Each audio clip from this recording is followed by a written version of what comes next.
como o Senhor capacita os que Ele chama. Evangelho de Marcos capítulo 3. Comentário de Mário Persona.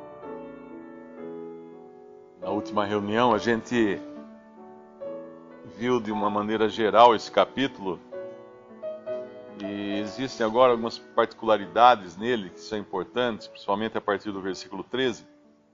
E no geral a gente tinha observado que basicamente existem 4 esferas aqui de atuação, onde começa na sinagoga, no versículo 1 do capítulo 3, quando outra vez entrou na sinagoga, estava ali um homem que tinha uma das mãos mirrada, que é a esfera do judaísmo, né? A sinagoga representa a esfera do judaísmo, na qual havia no capítulo 1 um homem possesso, e agora há no capítulo 3 um homem que não consegue fazer nada, porque ele tem a mão mirrada. Nós sabemos que o judaísmo é todo baseado na lei, que era toda uma doutrina de causa e efeito. Devia fazer algo para receber algo. Depois fala do mar, no versículo 7, retirou-se Jesus com seus discípulos para o mar. O mar nos fala das multidões, dos gentios, das gentes. E já é um indício que o Senhor estava deixando de lado o seu povo, para o qual ele veio a princípio, para se ocupar então com os gentios. E aí no versículo 13, ele sobe no monte. E é interessante esse trecho aqui do 13 ao 19, porque é algo que ele faz aqui que vai servir de fundamento para a igreja. Embora a princípio ele esteja falando aqui de Israel, e esses discípulos no princípio são judeus, voltados para levar o evangelho do reino aos judeus. O Senhor até em outro evangelho fala que eles não deveriam levar ninguém a não ser a casa de Israel. Mas nós sabemos que esses mesmos discípulos, com exceção de Judas depois, serão o alicerce, serão o fundamento da casa de Deus. E lá em Apocalipse, capítulo 21, nós vemos a importância que é dada a eles, aos 12.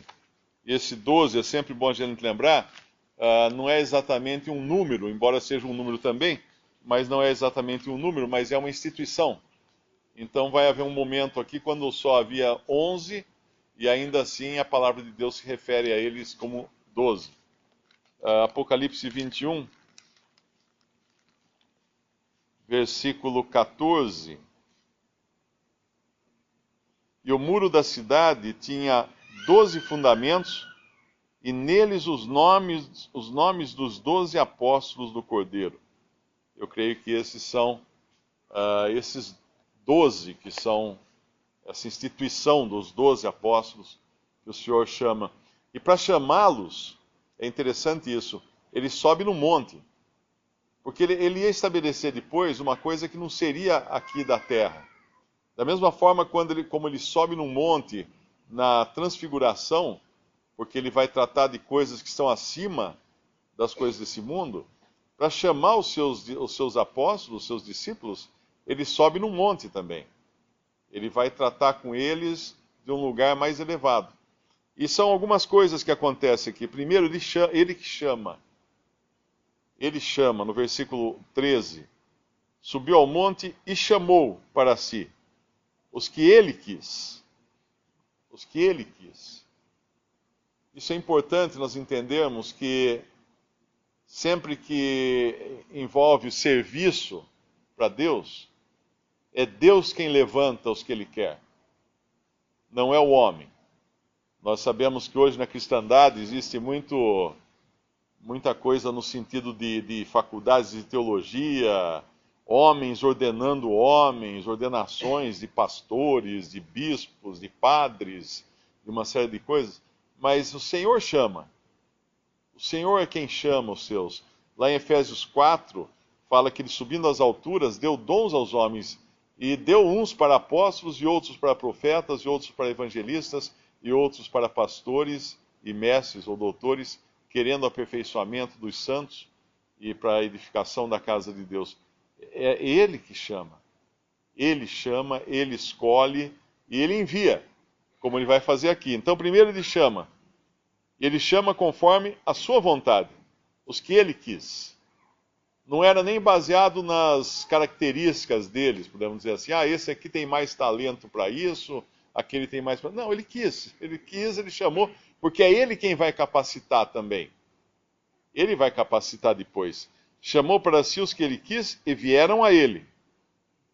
E nomeou 12 para que estivessem com ele e os mandasse a pregar, e para que tivesse o poder de curar as enfermidades e expulsar os demônios.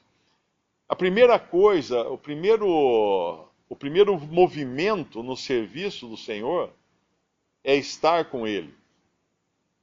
Ele chama para que estivessem com ele.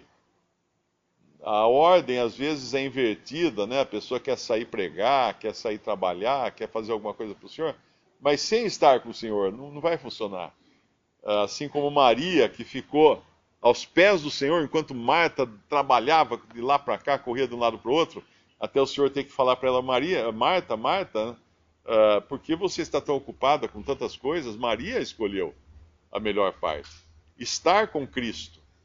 Então todo serviço para Deus começa primeiro pelo chamado do Senhor, segundo pelo estar na presença dEle. Pelo estar na presença dEle. Porque é na presença dEle que nós vamos entender o que Ele quer de nós, né? Eu me lembro, a minha filha, quando era pequena, ela era muito rápida nas coisas. E quando a gente dava uma ordem, falava, Lia, vai pegar. Ela saía correndo para pegar, e às vezes ela tinha que voltar para pegar o quê? Porque ela se adiantava até a ordem. E a gente brincava até com ela, porque ela era sempre assim, a gente fazia disso uma piada em casa, né? Mas muitas vezes nós somos assim como cristãos. Nós saímos correndo. E depois nós não sabemos exatamente por que nós estamos correndo, por que nós estamos fazendo, para quem nós estamos fazendo. Aí tem que voltar a estar com o Senhor, estar com Ele, ter uma comunhão com Ele, e aí então entender realmente o que Ele deseja de nós. Estar com Ele, para que estivessem com Ele. E aí Ele os manda pregar, os mandasse a pregar. Agora Ele vai dirigi-los a pregar. E é interessante que eles vão pregar no começo o Evangelho do Reino, mas depois da formação da igreja, Pedro vai ser o primeiro que vai pregar ali para uma multidão de judeus, para que se arrependessem, porque fazia parte, inclusive, da questão dos judeus terem que se arrepender, de terem abandonado os caminhos de Deus e os oráculos de Deus. Mas desses apóstolos começa todas as coisas. Se nós estamos sentados aqui hoje, e um dia nós ouvimos o evangelho de alguém, provavelmente se nós traçássemos uma árvore genealógica, né? Um pregou para o outro pregou para o outro, outro pregou para o outro, nós vamos chegar em quem? Nesses daqui. Nós vamos chegar nesses 12, 11 depois, mas depois entra Matias, que foram a base, o fundamento de todas as coisas. E hoje nós estamos com a Bíblia nas nossas mãos e com as epístolas dos apóstolos e também daqueles que não eram apóstolos, como Lucas e o próprio Marcos, mas Deus falando através deles como profetas. Então tudo começa aqui, nesses daqui, e aí ele capacita.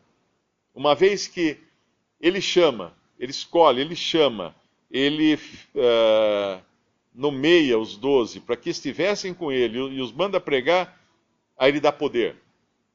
A capacidade é dele. No caso aqui, era o começo ainda de uma obra que Deus estava fazendo no mundo. Muita gente pergunta às vezes, mas por que tinha tantos milagres, como fala aqui, para que tivesse o poder de curar as enfermidades e expulsar os demônios? Deus estava dando início a uma grande obra. E na Bíblia todas as vezes que nós vemos Deus iniciar uma grande obra, existe também uma grande movimentação, existem milagres. Não é diferente, se a gente vai na cidade aqui, vão lançar um prédio ali na esquina, no lançamento do prédio, não só tem o terreno ainda, o que fazem? Eles chamam banda, soltam fogos de artifício, distribuem bexigas, tem aquelas moças que ficam na esquina com bandeira, faz toda uma celebração para chamar a atenção que está começando uma obra ali naquela esquina. Não é diferente com Deus. Quando Deus tirou os israelitas do Egito, ele fez isso com grandes sinais. Porque era uma coisa tremenda que Deus estava fazendo. E ao longo de toda a história, nós vamos ver acontecer isso. Aqui, quando ele chama esses 12, quando Cristo vem ao mundo, né, já começa por aí, e aí quando ele começa o seu ministério, é em poder, em milagres, em maravilhas e sinais. E quando a igreja é formada, mesma coisa. Daí vem os sinais, as maravilhas, como que se Deus colocasse a sua assinatura, dizendo, olha, eu estou fazendo isso. Isso é obra minha. E aí, quando ele chama esses, aí ele dá que ele nomeia, né? E os manda, e os envia para que preguem. Mas sempre lembrando disso, vem dele. Nada vem do homem, nada vem de instituição humana, mas tudo vem de Cristo.